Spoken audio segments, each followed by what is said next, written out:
Bismillahirrahmanirrahim. Assalamualaikum warahmatullahi wabarakatuh.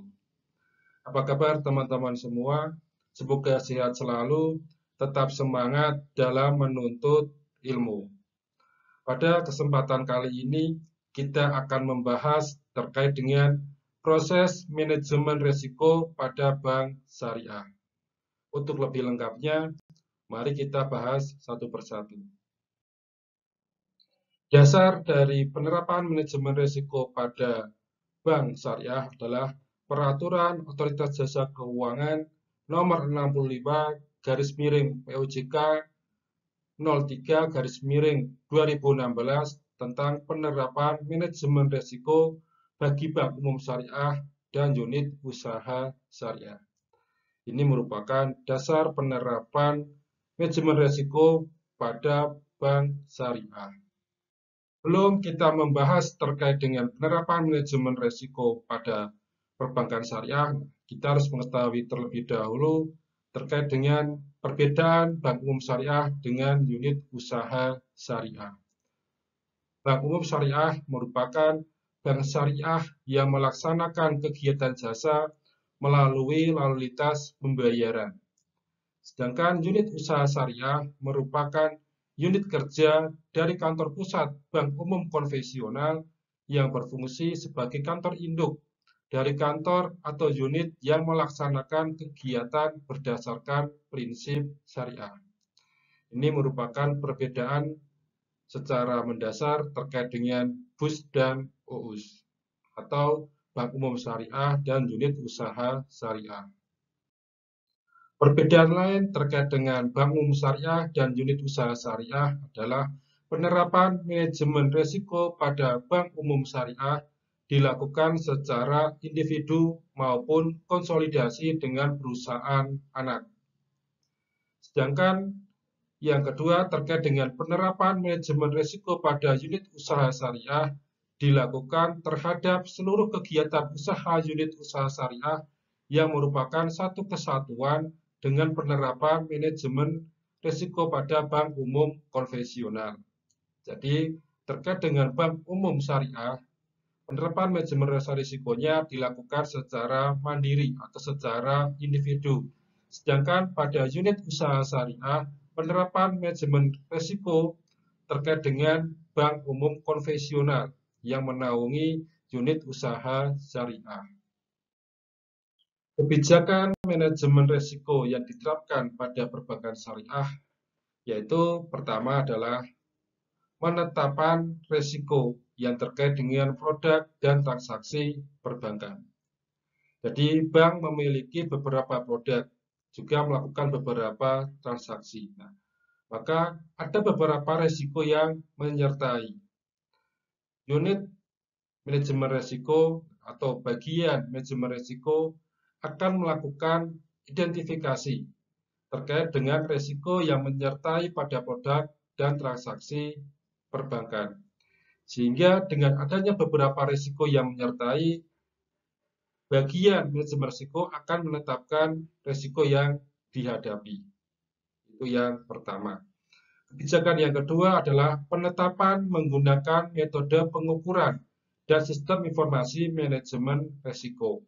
Dengan menetapkan metode pengukuran yang tepat, metode pengukuran yang sesuai, dan metode pengukuran yang sama akan memudahkan dalam melakukan analisa, serta menggunakan sistem informasi manajemen risiko. Artinya apa di sini? Dengan sistem informasi manajemen risiko yang digunakan akan mempermudah komunikasi, akan mempermudah dalam melakukan identifikasi. Sehingga beberapa informasi, beberapa masukan yang diperoleh dapat dikelola menjadi sebuah kebijakan manajemen risiko yang tepat guna. Yang ketiga terkait dengan penentuan limit dan penetapan toleransi risiko. Ada beberapa risiko yang menyertai, yang harus diantisipasi, tetapi ada juga beberapa risiko yang mungkin dibiarkan Hal ini terkait dengan toleransi risiko. Risiko yang dibiarkan artinya tidak akan memberikan dampak yang sangat berarti, tidak memberikan dampak secara finansial, tidak memberikan dampak secara ekonomi, atau bisa dikatakan tidak membahayakan bagi perbankan. Yang keempat, terkait dengan penetapan penilaian peringkat risiko. Dari beberapa risiko yang telah diidentifikasi, diberikan beberapa peringkat, mana sekiranya risiko yang paling besar secara peringkat. Artinya peringkat yang paling besar itu yang harus diberikan kebijakan, yang harus diperhatikan, dan juga yang harus diberikan antisipasi atau kita menyusun sebuah mitigasi. Yang kelima terkait dengan penyusunan rencana darurat dalam kondisi terburuk. Dalam kondisi terburuk ada rencana darurat yang telah disiapkan. Kita memiliki manajemen risiko, memiliki kebijakan manajemen risiko. Tetapi pada pelaksanaannya kadang ada ketidaksesuaian sehingga menuntut dari pimpinan atau dari komisaris atau dari bagian manajemen risiko untuk membuat rencana darurat. Gunanya apa? Gunanya untuk meminimalisir atau menyesuaikan risiko yang terjadi. Yang keenam adalah terkait dengan penetapan sistem pengendalian intern dalam penerapan manajemen risiko. Pada sistem manajemen risiko dapat diterapkan manajemen risiko yang komprehensif, yaitu harus mencakup 3 komponen. Yang pertama adalah manajemen risiko lingkungan yang tepat dan suara menetapkan kebijakan serta prosedur. Yang kedua terkait dengan pengukuran menjaga tepat, mitigasi, dan prosedur monitoring. Yang ketiga terkait dengan kontrol internal yang memadai. Ini adalah 3 komponen yang bisa digunakan dalam manajemen risiko yang komprehensif. Penerapan kebijakan manajemen risiko ini terkait dengan tugas dari Satuan Kerja Manajemen Risiko. Satuan Kerja Manajemen Risiko itu di bawah komisaris dan di bawah direksi. Sehingga antara komisaris dengan direksi dapat memberikan arahan yang tepat kepada Satuan Kerja Manajemen Risiko. Tugas dari Satuan Kerja Manajemen Risiko yaitu memantau posisi risiko secara keseluruhan maupun per jenis risiko. Itu adalah tugas yang pertama. Tugas yang kedua, melakukan pengkajian atas usulan aktivitas dan produk baru. Jadi, ketika bank melakukan beberapa usulan aktivitas maupun produk baru, harus dilakukan kajian terlebih dahulu. Apakah berisiko besar atau dapat memberikan keuntungan yang diharapkan. Yang ketiga, melakukan pengkajian atas sistem prosedur yang baru. Dan yang keempat, melakukan risiko dan memantau risiko yang timbul sebagai akibat terjadinya penyimpangan terhadap prosedur kerja.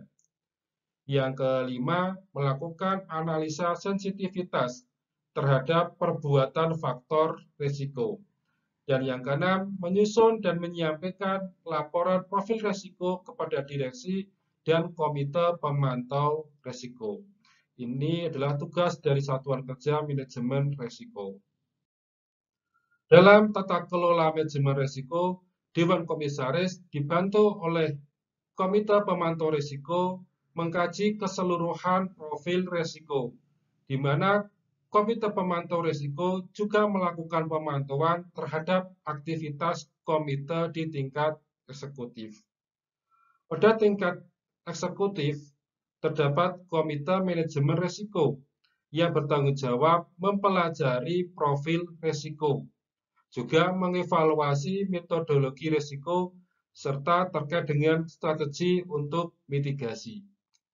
Komite Manajemen Risiko diketuai oleh Direktur Utama dan beranggotakan direksi serta pejabat eksekutif dari perbankan. Komite Aktiva Pasiva juga bertanggung jawab untuk mengevaluasi kondisi pasar serta terkait dengan struktur neraca bank. kebijakan terkait dengan manajemen neraca termasuk manajemen likuiditas dan tingkat kecukupan modal. ALCO atau Asset Liability Committee yang diketuai oleh Direktur Operasional dan beranggotakan direksi dan pejabat eksekutif bank. Terkait dengan kelancaran kerja dari komite didukung oleh Satuan Kerja Manajemen Risiko yang bertugas melakukan proses pengumpulan dan pengujian data, melakukan pengukuran dan melakukan pelaporan risiko. Pelaporan disampaikan kepada direksi, kepada Dewan Komisaris, dan kepada pihak yang berkepentingan secara periodik. Terkait dengan proses manajemen risiko yang dilakukan oleh perbankan, bisa menghadapi 20 risiko.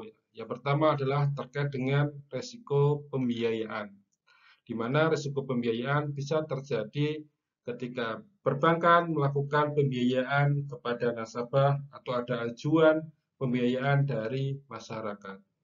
Pembiayaan dilakukan bisa dapat berjalan lancar atau mungkin bisa juga malah mengalami kerugian. Yang kedua terkait dengan risiko investasi. Nah, di sini perbankan bukan hanya melakukan kegiatan pembiayaan.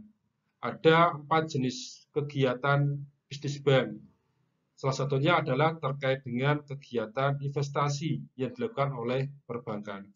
Investasi dilakukan untuk mendapatkan keuntungan di masa depan.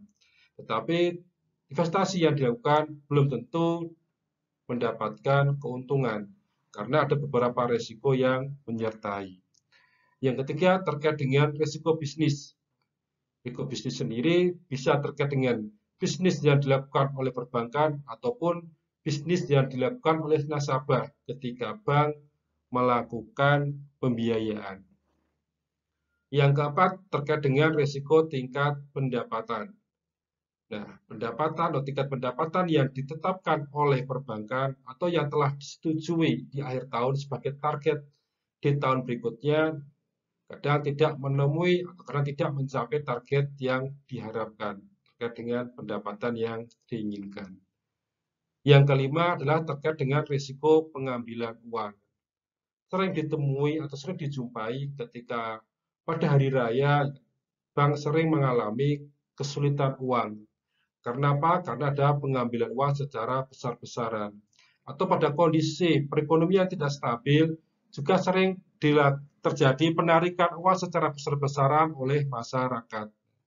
Ini bisa berdampak terhadap perbankan, di mana bank merupakan sebuah usaha yang memiliki modal dari masyarakat, yaitu menghimpun dana dari masyarakat dalam bentuk tabungan dan akan dikelola dalam bentuk pembiayaan.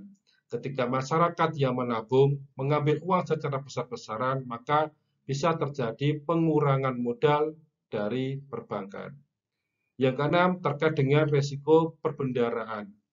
Yang ketujuh adalah terkait dengan risiko operasional, di mana risiko operasional bank dalam menjalankan kegiatan operasional sering ditemui beberapa kendala, sering ditemukan beberapa permasalahan.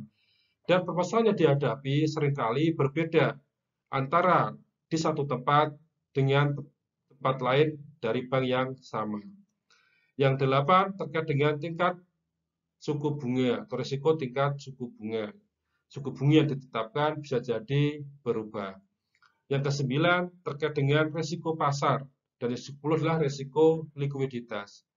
Yang keempat terkait dengan risiko manajemen aset dan liabilitas, di mana terkait dengan aset dan liabilitas adalah pengelolaan uang, pengelolaan dana yang dimiliki oleh perbankan. Bagaimana bank bisa mengelola uang yang dimiliki, baik dari modal internal maupun dari uang dari eksternal.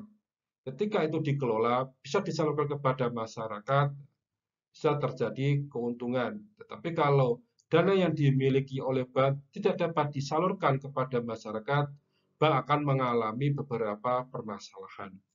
Yang ke-12 adalah terkait dengan risiko penyelewengan, di mana risiko penyelewengan bisa terjadi ketika kita memiliki karyawan yang tidak tepat, atau bank memiliki karyawan yang tidak berperilaku baik, atau mungkin bisa jadi memiliki nasabah yang tidak konsekuen.